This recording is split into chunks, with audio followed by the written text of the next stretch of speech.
Shalom, selamat pagi teman-teman semuanya. Kita bersyukur jika pada pagi hari ini kita bisa berjumpa, bertemu lagi, beribadah bersama-sama. Meskipun ibadah secara online, tetapi kita mau bertemu dengan Tuhan. Nah, sebelum kita berjumpa dengan Tuhan, menikmati hadirat Tuhan pada pagi hari ini, mari sama-sama kita mengambil waktu teduh sejenak di hadapan Tuhan.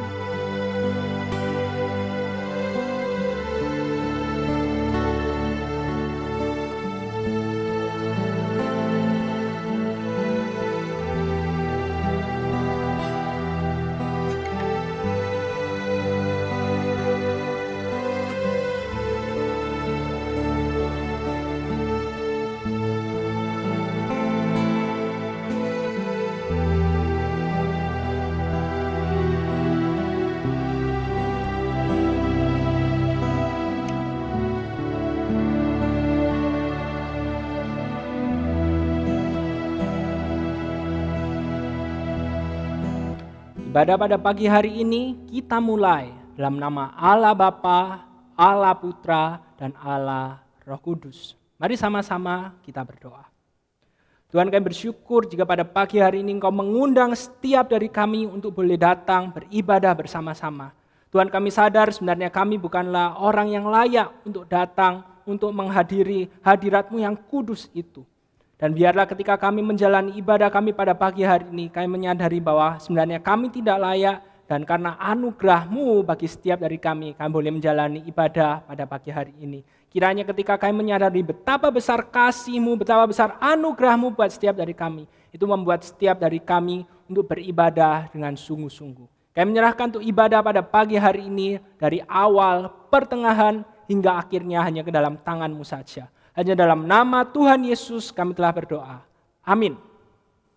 Teman-teman, marilah kita bersama-sama bangkit berdiri. Kita akan mengikrarkan pengakuan iman rasuli yang akan menjadi dasar dari ibadah kita pada pagi hari ini. Pengakuan iman rasuli.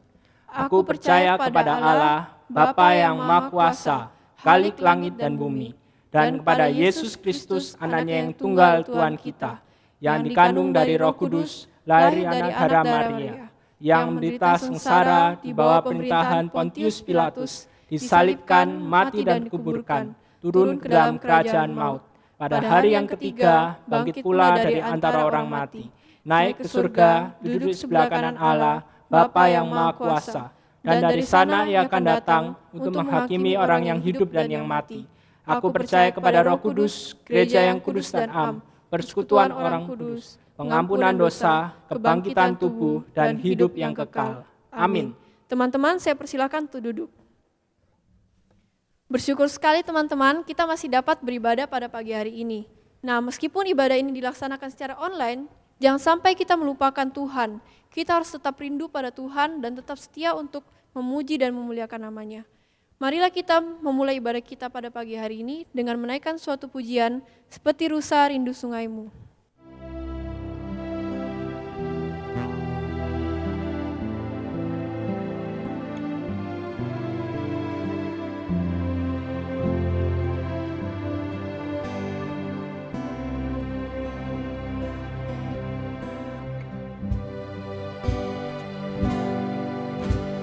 Seperti rusa rindu sungai-Mu, jiwaku rindu Engkau.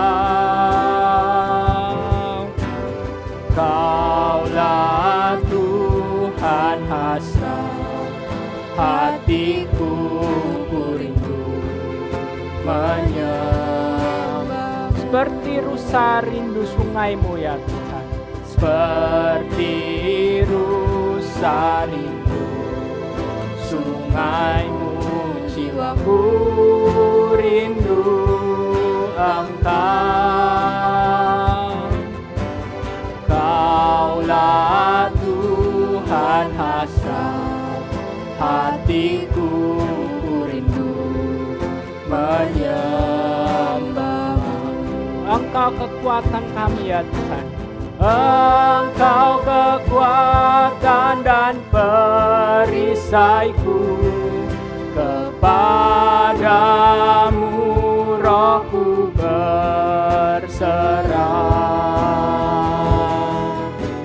Kau hatiku ku rindu menyembahmu. Yesus, Yesus, Yesus. Yesus, Yesus, Kau berarti bagiku. Yesus, Yesus, Kau segalanya bagiku.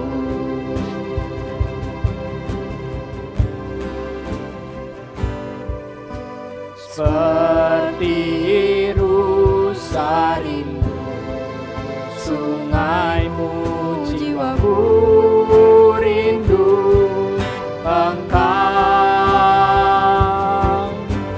Kaulah Tuhan hasrat hatiku, ku rindu menyembahmu. Engkau kekuatan kami ya Tuhan. Engkau kekuatan dan perisaiku, kepadamu rohku berserah. Kaulah Tuhan hasrat hatiku, ku rindu menyembahmu.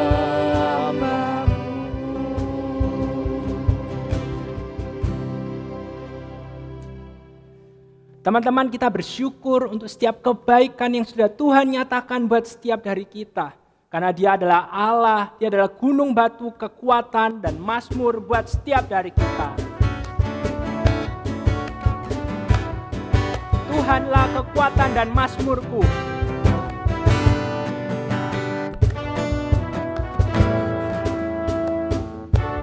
Tuhanlah kekuatan dan mazmurku, Dia gunung batu dan keselamatanku.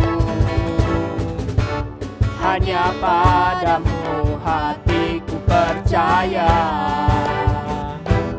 Kaulah menara dan kota perlindungan. Ku mau selalu bersyukur, sebab cintamu padaku takkan pernah berubah. Hatiku percaya ya Tuhan. Walau bumi bergoncang, gunung-gunung beranjak, namun kasih setiamu tak pergi dariku.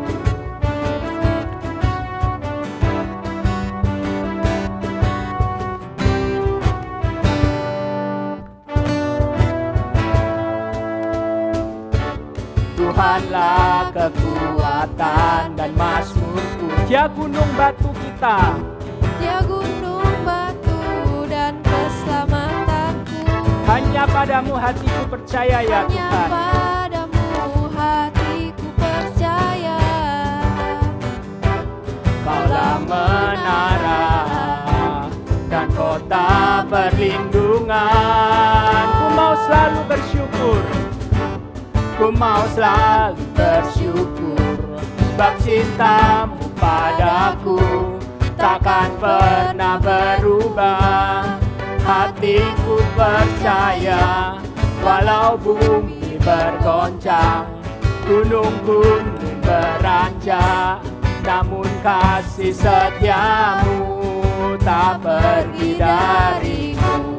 Ku mau selalu bersyukur, sebab cintamu padaku takkan pernah berubah. Hatiku percaya, walau bumi bergoncang, gunung-gunung beranjak, namun kasih setiamu tak pergi dariku.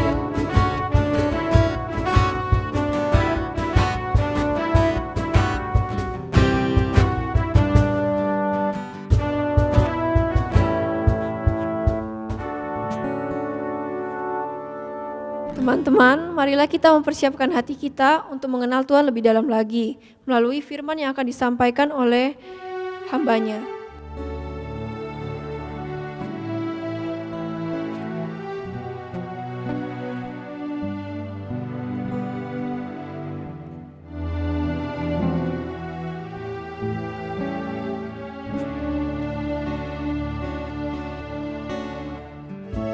Satu hal yang kami rindukan ya Tuhan. Satu hal yang ku rindukan ya Tuhan, selalu berada di dekat-Mu Dengan segenap hati kami ya Tuhan. dengan senap hati, dengan senap jiwa, ku menanti di hadirat-Mu. Satu hal yang ku rindukan ya Tuhan. Satu hal yang ku rindukan ya Tuhan, selalu berada di dekat-Mu dengan senap hati, dengan senap jiwa, ku menanti di hadirat-Mu. Lebih dalam lagi ya Tuhan. Lebih dalam lagi ku rindu Kau Tuhan, lebih dari segala yang ada. Lebih dalam lagi ku cinta Kau Yesus, ku mengasihi-Mu. Lebih dalam lagi ya Tuhan. Lebih dalam lagi ku rindu Kau Tuhan, lebih dari segala yang ada. Lebih dalam lagi ku cinta Kau Yesus, ku mengasihi-Mu.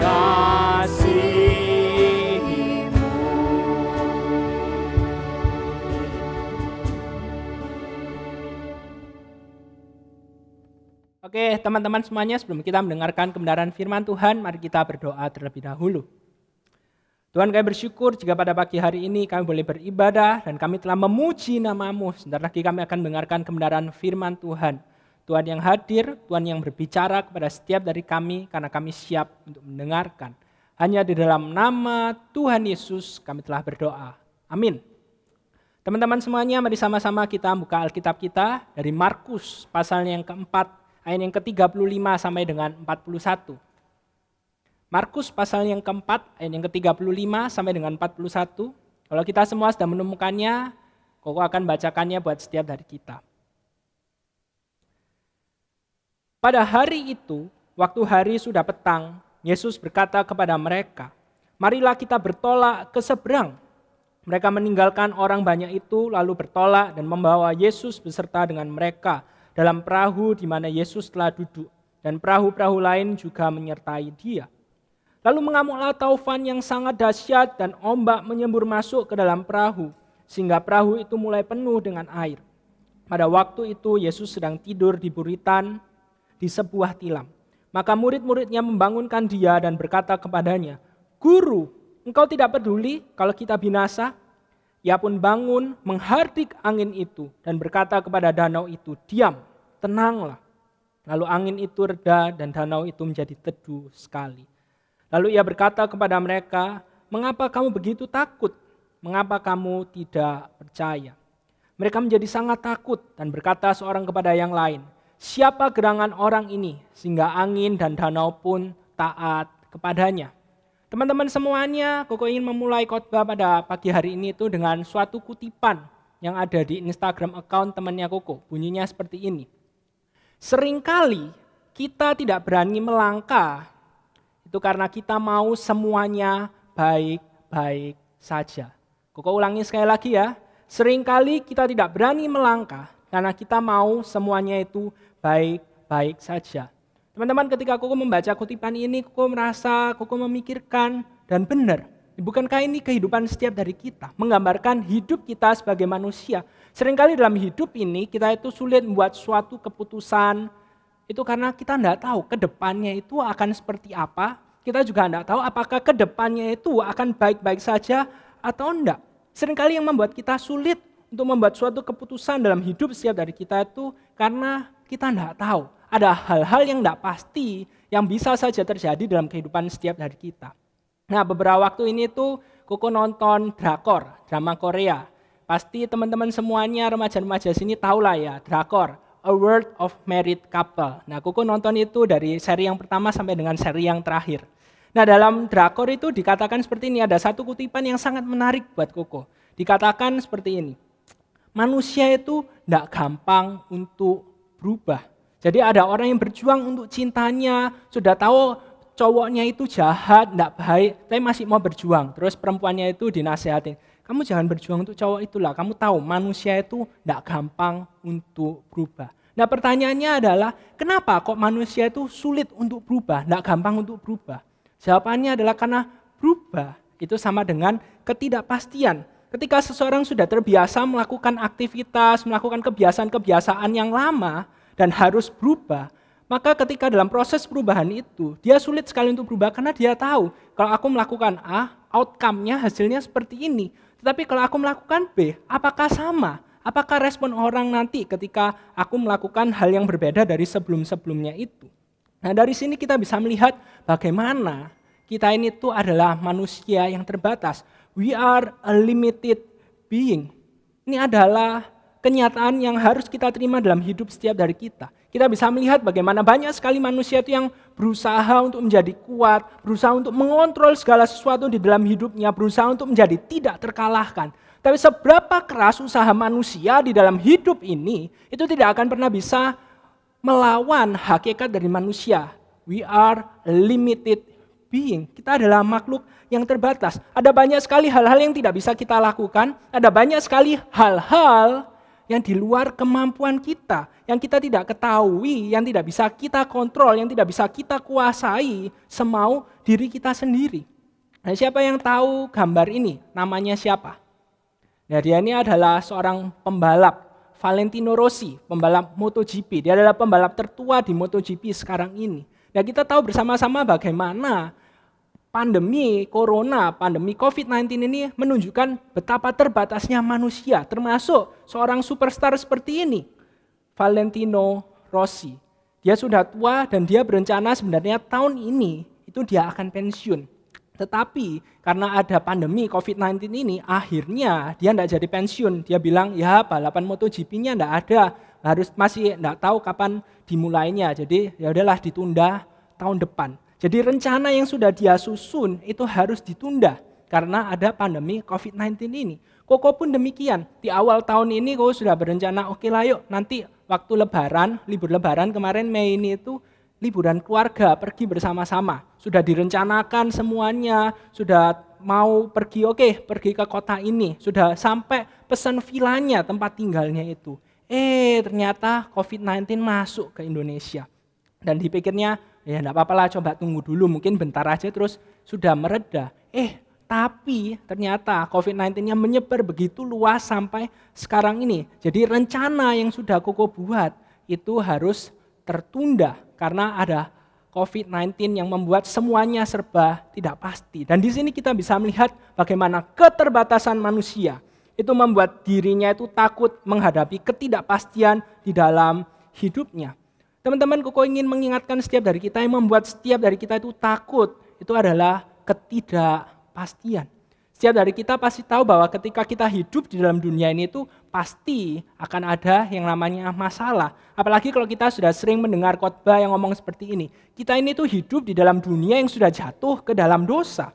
Karena dunia ini sudah jatuh ke dalam dosa, pasti aja akan ada yang namanya masalah.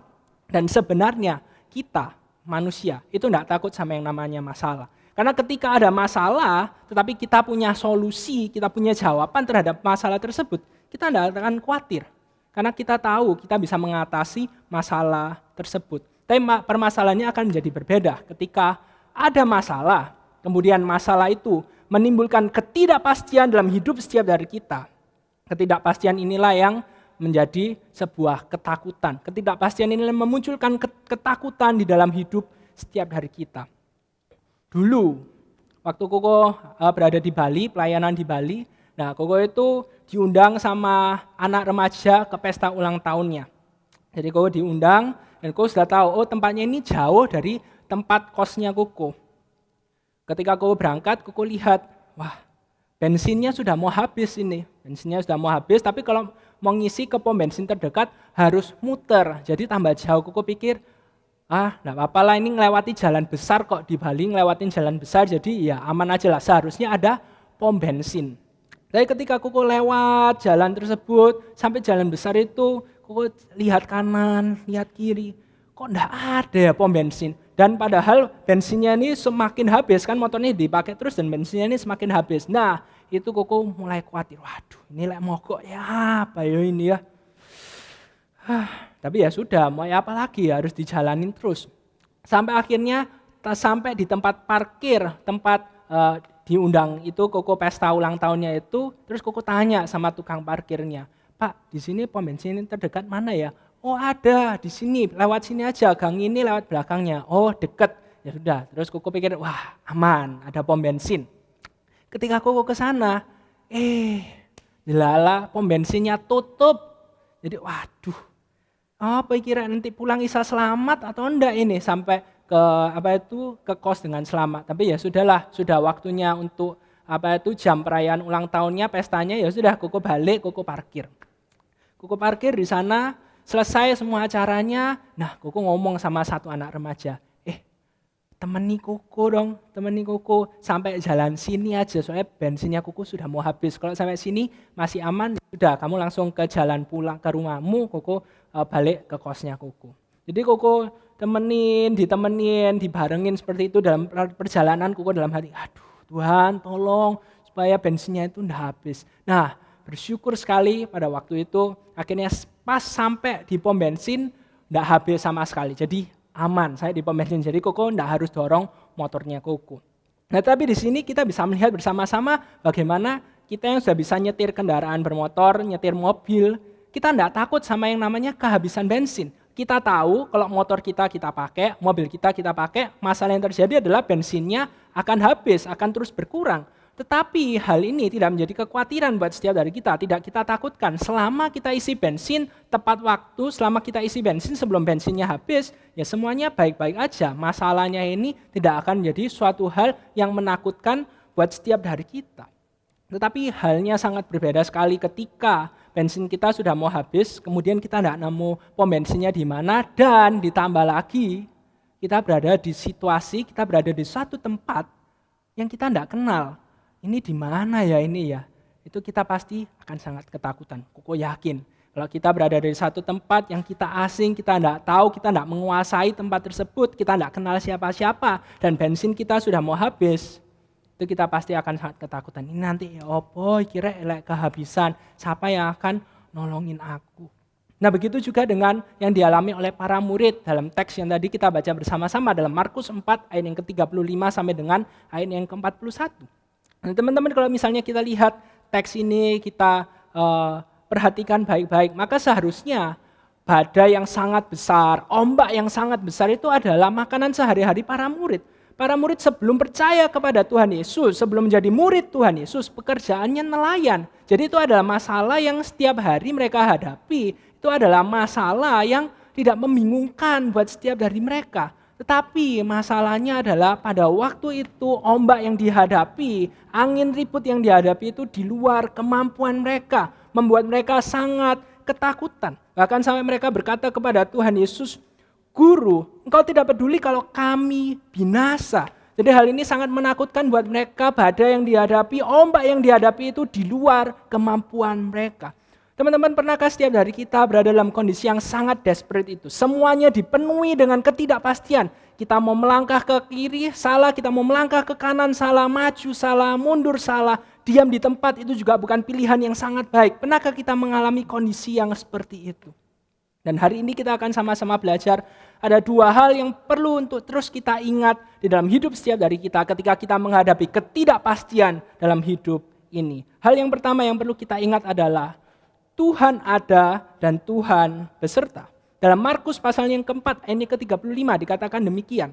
Pada hari itu, waktu hari sudah petang, Yesus berkata kepada mereka, marilah kita bertolak ke seberang. Di sini kita bisa melihat bagaimana inisiatif untuk menyeberang ke seberang itu datangnya dari Tuhan Yesus. Setelah Tuhan Yesus melayani banyak orang, menyembuhkan orang-orang sakit, Tuhan Yesus mengajarkan banyak perumpamaan. Tuhan Yesus mengajak para murid, yuk kita menyeberang ke seberang. Dan kalau kita melihat di awal pasalnya yang kelima, itu Tuhan Yesus mengajak untuk menyeberang ke daerah Gerasa. Pertanyaannya adalah ketika Tuhan Yesus mengajak para murid untuk bertolak ke seberang, kira-kira Tuhan Yesus tahu enggak nanti akan ada angin ribut, badai, ombak yang begitu besar di depan itu? Koko yakin 100% Tuhan Yesus pasti tahu. Tuhan Yesus adalah Allah yang maha tahu, jadi Tuhan Yesus pasti tahu. Nah, pertanyaan yang berikutnya adalah, kalau Tuhan Yesus tahu itu akan terjadi, kenapa kok enggak tunggu waktu yang lebih convenient, menunggu waktu yang lebih pas ketika badainya itu enggak ada, angin sepoi-sepoi, ya itu baru nyebrang ke seberang. Seringkali kan ketika kita mengalami hal yang tidak menyenangkan dalam hidup setiap dari kita tanya sama Tuhan, Tuhan kenapa kok hal ini tuh harus terjadi? Kenapa kok enggak ini aja? Kalau ini yang terjadi kan jauh lebih baik. Nah, meskipun Tuhan Yesus juga mengetahui hal tersebut bahwa badai itu akan terjadi, Tuhan Yesus juga tahu bahwa semuanya itu akan baik-baik saja karena ada aku. Dan ini yang perlu untuk terus kita ingat. Ketika kita mengalami hal-hal yang tidak menyenangkan, hal-hal yang di luar ekspektasi kita, ingat semuanya akan baik-baik saja karena Tuhan ada. Bukan karena hebatnya kita, bukan karena kekuatan kita, tetapi karena Tuhan ada dan Tuhan beserta dengan setiap dari kita. Apalagi kalau misalnya kita lihat plot perkembangan dari cerita di Markus pasal yang keempat ayat yang ke-35-41 ini ya, penulis kitab Mazmur Markus ini secara sengaja mengkontraskan respon para murid dengan responnya Tuhan Yesus. Di sini kita bisa melihat bagaimana para murid itu ketakutan, sangat ketakutan, bahkan mereka takut ini adalah hidup mereka yang terakhir, kesempatan mereka untuk hidup yang terakhir. Tetapi penulis kitab Markus itu menunjukkan bagaimana Tuhan Yesus sangat tenang menghadapi badai ombak tersebut. Tuhan Yesus bahkan dikatakan ia tertidur. Jadi satu kondisi yang sangat tenang sekali. Nah, kenapa hal ini bisa terjadi? Jawabannya adalah karena ia adalah Tuhan atas alam semesta ini. Badai yang menakutkan pun itu berada di dalam kuasanya. Dan setiap dari kita sebagai anak-anaknya, kita tidak perlu takut ketika kita menghadapi ketidakpastian dalam hidup setiap dari kita. Karena apa? Karena Tuhan Allah atas alam semesta ini ada beserta dengan setiap dari kita. Nah, ingatkah kita akan Daud? Nah, Daud ini adalah salah satu contoh tokoh dalam perjanjian lama di dalam Alkitab ini tuh yang bagaimana ketika dia menghadapi ketidakpastian, ketika dia menghadapi masalah di dalam hidupnya itu, ya tidak lupa, ia selalu ingat bahwa Tuhan ada dan Tuhan selalu beserta dengan dirinya. Ketika semua orang Israel, prajurit Israel itu ketakutan menghadapi orang-orang Filistin, khususnya karena ada Goliat, Daud berani melawan Goliat. Meskipun kakaknya bilang, kamu tuh masih kecil, kamu tuh berlaku terlalu berani. Tapi Daud tetap maju, karena dia yakin Allah ada dan Allah beserta dengan dirinya. Bahkan ketika Goliat mengejek dirinya, Daud berkata demikian, dalam 1 Samuel 17 ayat yang ke-45. Tetapi Daud berkata kepada orang Filistin itu, engkau mendatangi aku dengan pedang dan tombak dan lembing, tetapi aku mendatangi engkau dengan nama Tuhan semesta alam, Allah segala barisan Israel yang kau tantang itu. Kalimat ini menunjukkan bagaimana Daud yakin yang membuat dirinya itu menang. Itu bukan karena siapa dirinya, dia hanya seorang gembala masih muda, bukan karena kekuatan dirinya, tetapi karena Tuhan. Goliat datang dengan kekuatan dirinya sendiri dengan perlengkapan senjata yang sangat lengkap, tapi Daud datang di dalam nama Allah Yahweh. Dan Daud percaya Allah akan memakai dirinya untuk mengalahkan Goliat. Nah, teman-teman, beberapa waktu yang lalu sebelum Surabaya itu PSBB, Koko nemenin pacarnya Koko itu untuk perpanjang SIM di Kolombo. Selesai perpanjang SIM, Koko antar dia pulang. Nah, mamanya Koko titip pesan, mampir dong ke Superindo untuk beli beberapa barang. Oke. Nah, Koko mampir ke Superindo. Nah, hari itu kasusnya sama tadi seperti di Bali. Bensinnya itu sudah mau habis. Ketika Koko berangkat ke rumah pacarnya Koko itu bensinnya sudah mau habis. Cuma Koko lihat, Koko kira-kira ini masih oke lah, ini masih bisa. Tapi ternyata Koko salah perhitungan. Dari rumah pacarnya Koko ketika Koko mau ke Superindo, masih di daerah Surabaya Barat situ. Di tengah jalan belum sampai Superindo, mati motornya. Koko buka tong bensinnya, waduh habis, benar-benar habis. Ya sudah, didorong sampai ke Superindo. Koko dorong motornya Koko sampai ke Superindo, Koko parkir, terus Koko beli, terus Koko keluar lagi. Koko mikir, ini pom bensin terdekat mana ya? Waduh, situ rek, ya lumayan jauh. Tapi ya sudah, ya berarti harus dorong motornya itu sampai ke pom bensin yang terdekat. Mau ya apa lagi? Koko lihat, aduh siang panas, kalau mendung enggak apa-apa, tapi ini panas. Ya sudah, mau ya apa? Jadi Koko akhirnya dorong motornya Koko. Tujuannya ke pom bensin. Tapi enggak lama setelah Koko dorong motornya Koko dari parkirannya Superindo, ada abang Gojek, abang Grab itu duduk di pinggir jalan, mungkin nunggu orderan. Terus dia bilang, "Nyo, apa nyo?" Terus Koko bilang, "Bensin ente pak." Sini. Secara luar biasa ya. Tuhan itu menyediakan pertolongan tepat pada waktunya. Jadi abang Gojeknya itu dengan sangat murah hati itu membagikan bensinnya itu sedikit ke motornya Koko. Dia bilang, "Wes siti ae ya, yang penting bisa sampai ke pom bensin terdekat." Koko bilang, "Ya wes, enggak apa-apa Pak, wes pokoknya terima kasih wes dibantui." Selesai Koko ucapin terima kasih, terus Koko bisa bawa motornya itu, setir motornya Koko sampai di pom bensin yang terdekat. Melalui kejadian itu Koko pikir, wih benar-benar penyertaan Tuhan itu ada dalam kehidupan anak-anaknya. Ketika Koko membutuhkan suatu hal, Koko dalam kondisi yang membutuhkan, Koko tidak tahu harus minta tolong sama siapa. Tuhan secara luar biasa menyediakan pertolongan tersebut. Dan ini adalah hal yang pertama yang harus kita ingat. Ketika kita menghadapi ketidakpastian, ingat Tuhan ada dan Tuhan beserta. Lalu hal yang kedua yang perlu untuk kita ingat dalam hidup setiap dari kita adalah kita perlu mengubah ketakutan kita itu menjadi sebuah dorongan untuk semakin percaya kepada Tuhan. Markus pasal yang keempat ayat yang ke-40 berkata demikian. Lalu ia berkata kepada mereka, "Mengapa kamu begitu takut?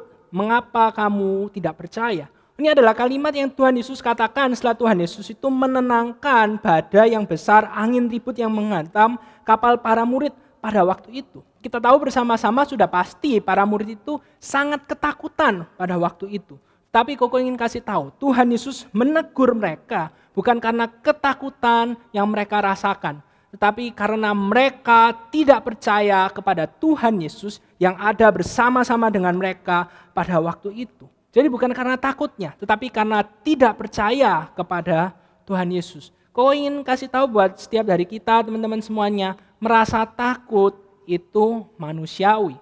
Merasa takut itu bukan dosa. Tuhan Yesus pun pernah merasa takut ketika dia hidup di dalam dunia ini. Jadi masalahnya itu bukan takut atau tidak takut, tetapi apa yang akan kita lakukan ketika kita merasa takut di dalam hidup ini? Apakah ketika kita merasa takut, kita semakin bersandar pada diri kita sendiri, kita mencari sumber-sumber yang bisa kita andalkan dalam hidup setiap dari kita merasa rendah diri, kita tidak mampu, atau ketika kita takut, kita menyadari bahwa diri kita itu adalah manusia yang terbatas dan kita membutuhkan Tuhan. Kita membutuhkan Tuhan untuk menolong setiap dari kita, sehingga ketika kita merasa takut menghadapi ketidakpastian itu, ketakutan itu membuat kita sadar, oh ya, sebagai manusia yang terbatas, kita butuh untuk bersandar kepada Tuhan. Apalagi kalau misalnya kita mempelajari kata takut dalam bahasa Yunani. Dalam bahasa Yunani itu ada 3 kata yang menjelaskan kata takut. Kata yang pertama adalah phobos, yang kedua deilia, dan yang ketiga adalah eulabeia. Nah, kata phobos itu ketika digunakan, itu bisa berarti takut yang positif atau takut yang negatif. Jadi tergantung konteks penggunaan kata phobos itu.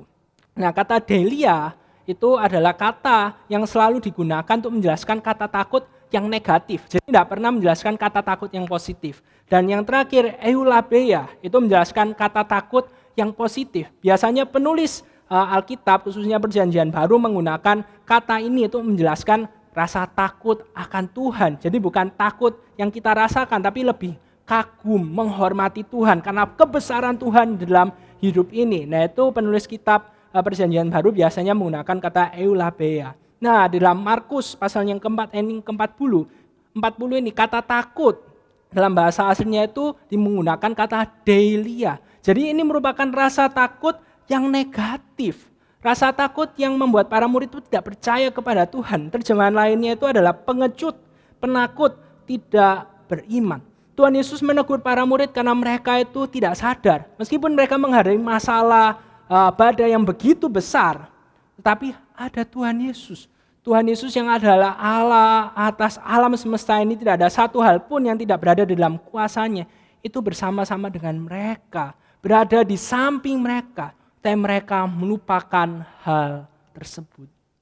Dan di sini kita bisa belajar bagaimana penyertaan Tuhan itu bukan berarti the absence of problem in our life. Bukan berarti tidak ada masalah sama sekali dalam hidup setiap dari kita. Tapi penyertaan Tuhan itu berarti Ia selalu menyertai, Ia selalu menopang kita ketika kita menghadapi masalah di dalam hidup setiap dari kita. Itu adalah janjinya buat setiap dari kita. Dan biarlah ini mengingatkan setiap dari kita. Ketika kita menghadapi ketidakpastian dalam hidup setiap dari kita, ingat dua hal. Tuhan ada, Tuhan beserta, dan ubah ketakutan yang kita rasakan itu menjadi dorongan untuk semakin bersandar kepada Tuhan. Amin. Mari sama-sama kita berdoa. Tuhan Allah Bapa kami yang bertahta dalam kerajaan surga, kami mengucap syukur untuk kebenaran firman Tuhan yang menguatkan setiap dari kami, yang menyegarkan hidup setiap dari kami. Kami tahu kami adalah makhluk yang terbatas, manusia yang tidak bisa mengontrol segala sesuatu dalam hidup setiap dari kami. Tapi kami tahu kami dapat bersandar kepadamu karena Engkau adalah Allah yang selalu beserta dengan kami. Engkau tidak pernah meninggalkan kami sedetik pun. Dan biarlah kebenaran ini menguatkan setiap dari kami. Kebenaran ini memampukan setiap dari kami untuk terus berjalan menghadapi setiap masalah satu persatu, bukan dengan kekuatan diri kami sendiri, tapi dengan kekuatan Tuhan yang selalu menyertai hidup kami. Hanya dalam nama Tuhan Yesus kami telah berdoa. Amin. Oke teman-teman, hari ini ada dua hal yang akan kita doakan bersama-sama. Hal yang pertama yang akan kita doakan adalah orang tua kita. Kita tahu bersama-sama dalam kondisi pandemi seperti ini, itu pekerjaan tidak mudah, kondisi ekonomi juga sulit. Nah, kita mau berdoa menyerahkan semuanya ke dalam tangan Tuhan. Lalu hal yang kedua yang akan kita doakan adalah kehidupan setiap dari kita, untuk masa depan kita, khususnya sebagai seorang remaja, untuk studi kita mau menyerahkan semuanya ke dalam tangan Tuhan. Mari sama-sama kita bersatu, kita berdoa. Tuhan Allah Bapa kami yang bertahta dalam kerajaan surga, kami mengucap syukur untuk penyertaan-Mu buat setiap dari kami. Dalam kondisi pandemi seperti ini, kami tahu hidup semakin tidak mudah, tapi kami bersyukur karena kami tidak perlu menyandarkan hidup kami pada kekuatan kami, tapi kami dapat menyandarkan hidup kami pada diri-Mu, pada lengan yang kekal yang selalu beserta dan menopang hidup setiap dari kami. Dan pada pagi hari ini kami mau berdoa menyerahkan untuk orang tua kami. Kami tahu dalam kondisi pandemi seperti ini, pekerjaan tidak mudah, kondisi ekonomi juga sulit. Tapi biarlah dalam kondisi seperti ini, orang tua kami dan kami pun, dan semua anak-anak Tuhan di dalam dunia ini dapat semakin merasakan penyertaan Tuhan, bagaimana Tuhan beserta, bagaimana Tuhan memelihara hidup anak-anaknya. Tidak lupa juga kami mau berdoa untuk menyerahkan hidup setiap dari kami sebagai remaja-remaja, sebagai anak-anak muda di Indonesia. Tuhan, kami mau agar setiap dari kami dapat hidup memuliakan nama-Mu saja, khususnya dalam kondisi pandemi seperti ini. Biarlah kami belajar untuk tidak hanya memikirkan diri kami sendiri, tapi kami dapat terus hidup memuliakan nama-Mu saja. Tuhan, kami mau menyerahkan untuk dua pokok doa ini hanya ke dalam tangan-Mu saja. Hanya dalam nama Tuhan Yesus kami telah berdoa. Amin. Teman-teman, marilah kita bangkit berdiri. Kita akan mengakhiri ibadah kita pada pagi hari ini dengan menaikkan syukur kepada Tuhan.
Tuhan adakan syukur bagimu. Tuhan, kami bersyukur untuk ibadah kami pada pagi hari ini. Kami bersyukur jika boleh berjalan dari awal, pertengahan hingga akhirnya. Semuanya itu karena Engkau. Karena Engkau berkenan bagi ibadah kami pada pagi hari ini. Dan kami mau mengembalikan segala kemuliaan hanya bagi nama-Mu saja. Dan kiranya Engkau menyertai hidup kami dan biarlah hidup setiap dari kami senantiasa memuliakan nama-Mu saja. Hanya dalam nama Tuhan Yesus kami berdoa. Amin. This is my life, I surrender before your throne. I bend my knees, I surrender to worship you. And I lift my voice to sing your praises. Be magnified and be glorified today.